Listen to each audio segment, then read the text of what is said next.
Hey everyone, Brian Zane here. I'm joined by Mr. Jeff Cobb. We are backstage here at All Pro Wrestling in Daly City, California. It's great to have you here, Jeff. And it's the first time I got a chance to actually chat with you and do an interview. So this is kind of a historic moment for this channel. It's my first time on Wrestling with Wregret. Man! Well, no, you did the video intro a while back. That doesn't count. Back when your hair was much shorter. That doesn't count. Okay, you're right. That doesn't count. Hey, hold on. Let's switch. Okay. Keep going. Keep rolling. Yeah, all right, okay. While we're talking, I do want to, I like this because I got to do my little... Oh, perfect. One thing I want to talk to you, I've always wanted to ask you about, the transition you made from being an Olympic wrestler to being a professional wrestler. Talk to me about was it difficult to make that move? Because we've seen it before, but I want to get your take on what it was like to make that move to professional wrestling. It was a little weird at first, just because the physical side was fine, like the cardio and all that. I just came right out of college, so I was tip-top shape. But the other aspect of it, the showmanship, the selling, if you will, like that, the storytelling, we're not used to that in the amateur world. So that was I'm still learning to this day. So that transition from wrestling, the physical aspect, you got that, but in the showmanship, talk to me more about that. Going from the whole, you're wrestling to win in amateur wrestling, and here it's less of that. It's more of a work and less of a shoot. Was that hard to really mentally register for you? A part of me was when I first started, because like when I first started wrestling, I was fortunate enough to go on a sweet winning streak, but then when I finally lost, I was like, dude, I could snap this dude in half in like 20 seconds. But then that's something that I had to get used to. It's like where it's not so much of what I can do, because if I wanted to go beat up people, I would have done UFC, MMA, jiu-jitsu, or continued amateur wrestling. But I wanted to be a pro wrestler, so I had to learn the ropes and learn that aspect of the showmanship side of it. So it was a little tough at first, but gotta learn. You gotta adapt. You seem to be doing well for yourself these days. I'm trying. You're kind of a world traveler now. I'm sure I miscount of all the places you've been: the UK, Australia, Japan, most notably the New Japan stuff and the World Tag League. Have you had a chance to wrestle in Guam? I have not. I know the last time there was wrestling in Guam was in 1994. I'm dating myself. I was in the middle school, and WWF came to town. Back when it was the F. Yes. Undertaker and Yokozuna wrestled in the main event. Owen Hart and Bret Hart wrestled. It was amazing. Were you there for that? Yeah, I was. Excellent. Yeah. Must have been a fun card. The stuff with New Japan blows my mind. It must have been a really cool experience to do the World Tag League stuff. Are we going to see you back in New Japan anytime soon? Yes. All right, I like it. Very succinct, man of few words, Jeff Cobb. You've been having a crazy year, and I'll get to the most recent thing in a second, but have you had a chance to really kind of just take it all in? Because you're a busy dude. I'm seeing you work every weekend. So, have you had a chance to soak in all this stuff you've been able to achieve and accomplish in this last year and a half or so? You're right. Like, I've been pretty much nonstop every weekend, 3 or 4 times a weekend, or 3 to 4 times a week for about close to 2.5 years now. And it's been a crazy ride.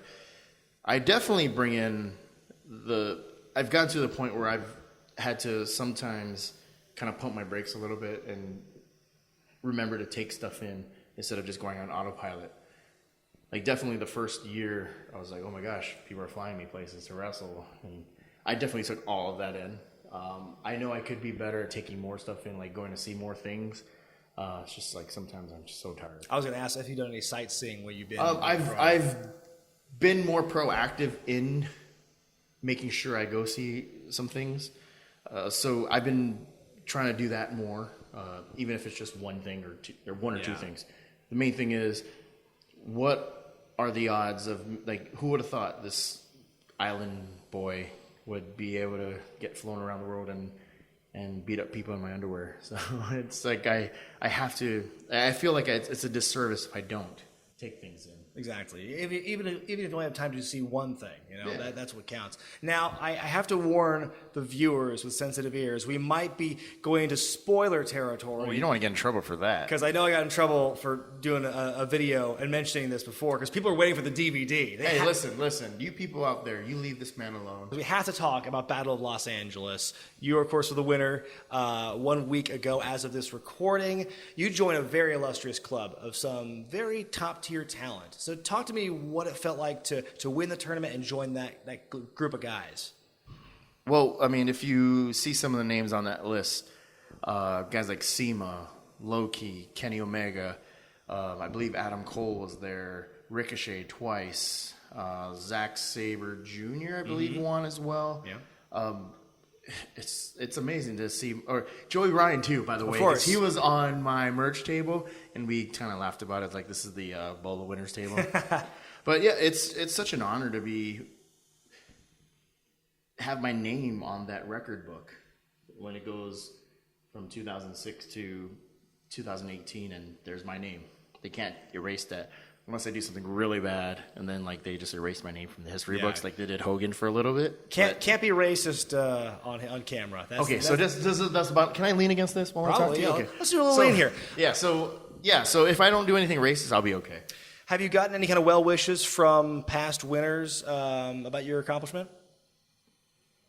Have they all faved you, or what's? Yeah, they all faved me. Like Joey said congratulations. Sema did because he was in this year's Bowl. Oh, yeah. Chris Hero gave me a shout out, which is cool. What's next for one Jeff Cobb? Well, tonight we have All Pro Wrestling at the. Oh, you mean like in general? I mean, like deep I'm future. just messing with you.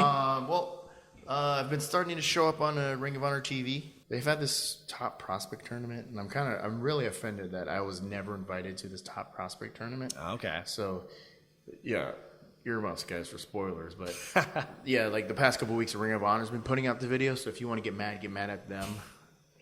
I don't know what good that's gonna do for you guys, but yeah, they've been putting out that I've been just coming in and disrupting the top prospect tournament. So more so just because I didn't get invited. All right. So you know what? Screw it. I'm going to go in there and suplex everybody and show Ring of Honor that I am the top prospect. I'm not even the top prospect. I am the prospect. There you go. Someone from the back recommended I ask you this. Any good ribs you can tell us about? Some good ribs done to you or that you've done to people? Oh, Any yeah. classic ribs? Actually, All In weekend has been great. So in AEW in Chicago, big shout out to AEW, I am in a faction called Wrestling without the E. Yes. That's WRSTLING. The line underneath it says, "We don't care about the E," which I actually do.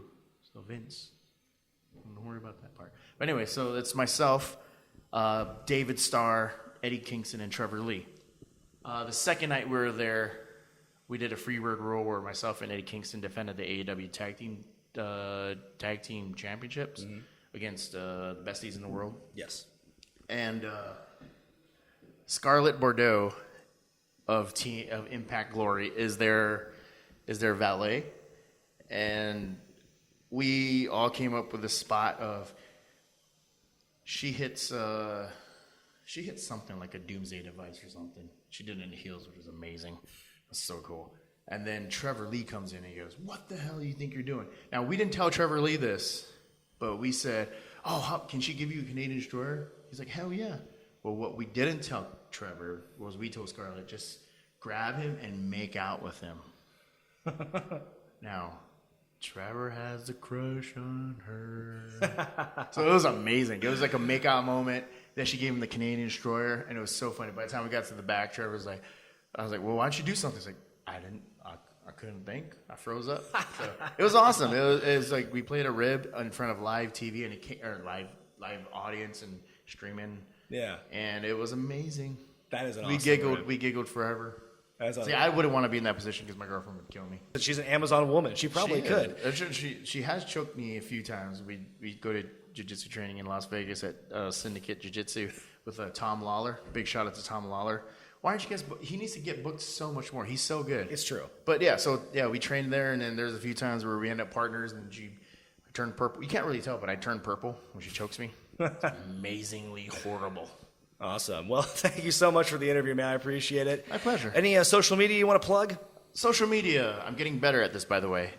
Facebook, I have a... Don't add my personal page. Go to my fan page, because my mom and my brother and sister are on that one. I'm just going to delete you, and I'm just going to block you forever if you try. I'm just kidding. I won't do that. But go to my fan page. It's Jeff Cobb-athlete. Instagram, Jeff Cobb. Twitter, Rio Jeff Cobb, because there's a couple fake ones out there. It's horrible. ProWrestlingTees.com. You can search Jeff Cobb in there. Some amazing designs, by the way. Yep. Shout out to James Vanderbeek on James Twitter. Vanderbeek is my designer, so if you want some nice t-shirt designs, go to him. Also, Suplex Wrestling. That's SPLX. No vowels in wrestling. Wrestling is a haven for intentional misspelling. Yeah, we just misspelled it. But yeah, go to Suplex. It's a sponsored group where they buy my gear and sell t-shirts, and we make money. But we have some really great t-shirts on there, great designs. I also am going to start a Twitch account, so please check out my Twitch. What games do you think about playing? Well, I have the new NBA 2K19 video game, because I've worked for 2K, so they gave me some cool stuff. When the 2K19 video game for WWE comes out, I'm going to be playing that on Twitch. I definitely want to try that new Spider-Man game. Yes, I really like it. Thanks. It looks awesome, and I'm a huge Marvel comic book dork. Well, there you go. All right, from the comic book dork Jeff Cobb, I'm Brian Zane. See you next time. Is that a bat?